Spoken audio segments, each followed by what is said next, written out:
And he looked at the altar and said, y'all want to have some fun like we did about a year ago when the man's leg grew out? He said, well, we're going to. And he laid his hands on his shoulder. Brother Garcia looked down and said, Brother Tommy, I could look down into that hole in his shoulder and see the bone. He said he started praying for it, and he said all of a sudden the bone started growing out. In about 4 inches, the flesh started growing around it. And he said, I sat there, it took only seconds, but to him, it was slow motion. And he watched it as it just grew out. And he says that he watched as the fingernails appeared all of a sudden. This man, his chin dropped down to about here. How he ate, I don't know. And even those people at Azusa told me they didn't know.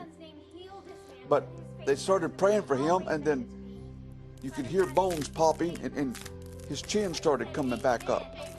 And with just in a few minutes, he was normal. And Lucille said he was really kind of attractive. She had come to Azusa Street. Sister Carney saw her come in with a bloody bandage over her ear. And she said you could see she was in tremendous pain. So she went up to her to minister to her, and she told her what had happened. She said she pulled it back. She said, Tommy, it looked like a raw piece of meat. There was nothing there, just a raw piece of meat.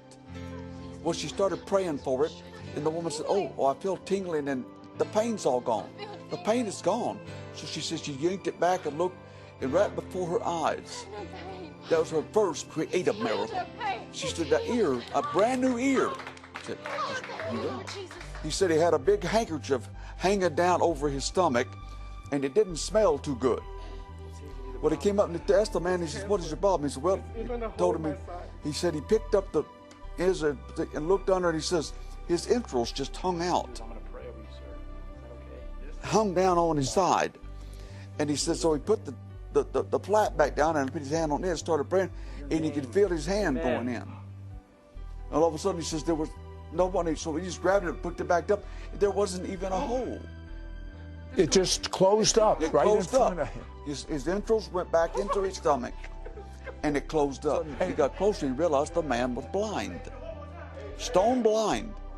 So he had more compassion. Went up and says, what did you come here for? He says, well, the people are telling me people come in here and they get healed. He said, I want my eyes healed. Okay. He said, okay, let's pray. Let's pray. He prayed for the man. His eyes got healed. Even the stench of alcohol left. And later on, through the Midwest, he had great revivals with the Assemblies of God. Even my hometown. He established a church there. Had hurt his leg in a football game, and he had it in a cast.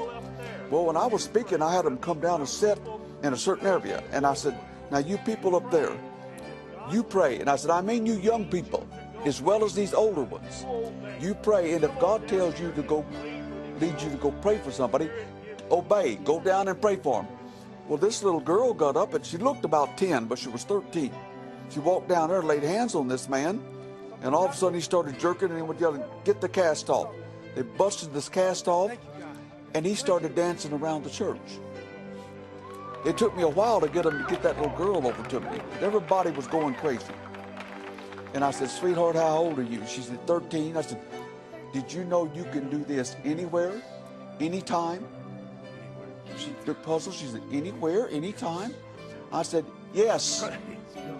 Said she went to her school and she was what we call the towel girl. Right. You've seen these little girls handing to, okay, the quarterback got injured bad. They had him up on the gurney. She walked up to him and says, I believe in divine healing. I believe if I pray for you, you will be supernaturally healed. Would you like for me to pray for you?